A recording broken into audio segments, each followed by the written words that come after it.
the goals of human life. And these are, anybody know what they are? Dharma, Artha, Kama, Moksha.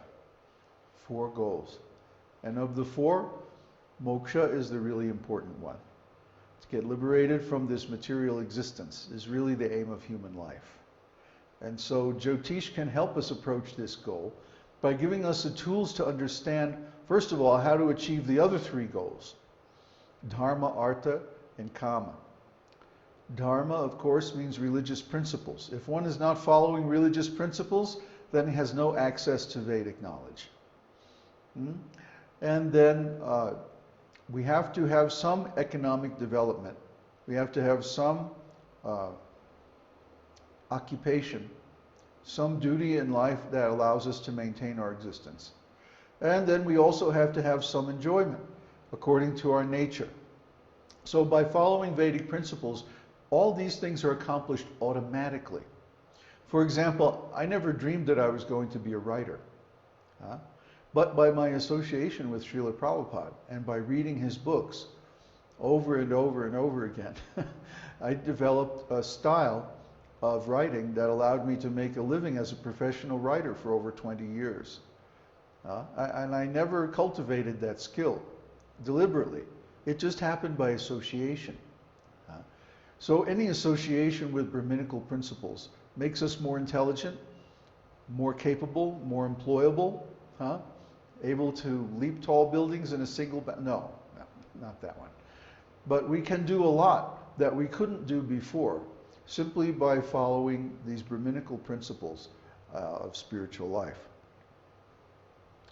So the point in this essay, and it's a very big point, it's really the fundamental point of our whole astrology teaching, is that there are 4 pillars, as he calls them, of Jyotish. 4 pillars of the temple of Jyotish. And they are the planets, or grahas, the signs, or the nakshatras and the rashis, the harmonic charts, okay, or basically as they're called, I can't remember the name right now. There's a Sanskrit name for them, which I'm sure is in here someplace. And finally, the dashas. The dashas are how we see events portrayed in time in astrology. So these 4 pillars are all manifestations of, or indications of, or extensions of the qualities of the personality of Godhead. The planets, the signs, the harmonic charts, and the dashas. They're all expressions of different qualities of God as reflected in the material energy. And we should always keep this in mind as Vaishnavas, to see God everywhere and in everything. After all, everything is His energy, and everything that happens, happens according to His will. So God is everywhere, and He's controlling everything and everyone according to His will, and also according to our desire. He's our dearmost friend. So He makes things happen according to our desire. The problem is our desire is not pure. It's mixed with some material qualities. So then we create karma for ourselves, and we have to suffer. At least we have to be born again in this material world and go through all that nonsense. So the whole purpose of devotional service is to purify our desire. As soon as our desire is pure, Krishna, I just want to love you. I just want to serve you. I just want to make you happy. What do you want? What would you like? And when we follow Krishna's desire, then automatically everything becomes auspicious. So, let's look at the first paragraph here. Where'd that go? Oops. Wow, this thing's really sensitive. Can you? Beginning of creation.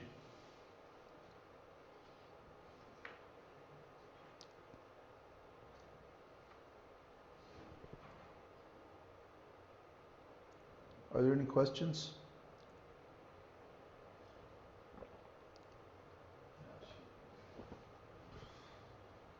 No questions so far.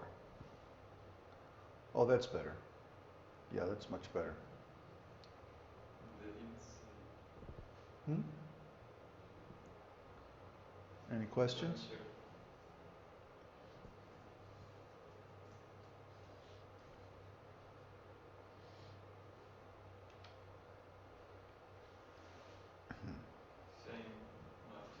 Not yet. Okay. So everything has a point of origin, a beginning, a creation. The 7 stages of material manifestation are creation, gestation, birth, growth, the creation of some byproducts, degeneration, and death. These 7 stages occur in every material arising, every material phenomenon, every material action. Yeah? So everything has a source of creation. And that creation source is always God. You trace it back to its preliminary causes and to the causes of those causes, and the ultimate cause is Narayan. Narayan emanates the Brahman, the total material energy, also known as Pradhan, or the Mahat Tattva. These are subtle material elements. They're not manifest. They're, you might say, causes of the material elements. They don't become manifest until they engage with time. For any material manifestation, time is required. But the Pradhan, or the Mahat Tattva, is eternal. Therefore, the cause of material creation is eternal and spiritual, Brahman. Brahma is the total material energy that I impregnate with the spirit souls, Krishna says in Bhagavad Gita.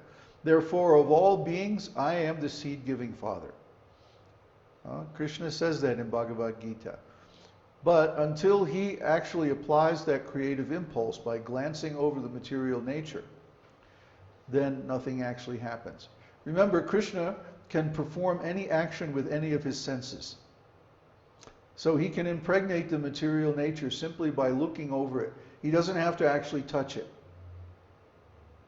Krishna is always separate from the material nature. He never actually becomes engaged with the material nature. When he does, that's Lord Shiva.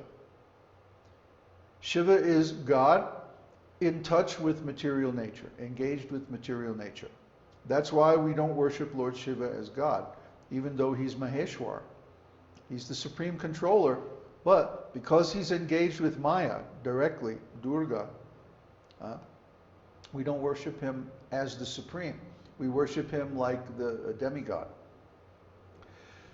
So Lord Narayan, or the time force, is never directly in touch with the material nature. Therefore, time is not something that we can measure. You can't take time. What's that song? If I could put time in a bottle. Well, we can't. Just like we can't put consciousness or the soul in a bottle. Because all these things are transcendental. Transcendental means they don't exist in this material dimension. But they exist in the spiritual world, which is beyond this material creation. So with material senses or material instruments, we can never measure these things directly. We can only measure them indirectly. Time, consciousness, gravity. We can measure them by their effects, but we cannot measure them directly. That's because they're transcendental. Transcendental things are always unmanifest, subjective, subtle. So Narayan is the origin of everything. Hello? There we go. This is not working very reliably. Narayan is the origin of everything. He quotes the Vedic aphorism, Eko vai Narayana asim. And Now we get the next page for this. Yeah. This mouse is not working reliably. But the scrolling feature doesn't work with the Mac. Well, it does. It does. In the beginning of creation, there was only the Supreme Personality of Godhead, Narayan. From the Maha Upanishad. Then Ata Purusho Havai Narayano Kamayata Prajan Srijeti. Then the Supreme Personality of Narayan desired to create living entities. From the Narayan Upanishad.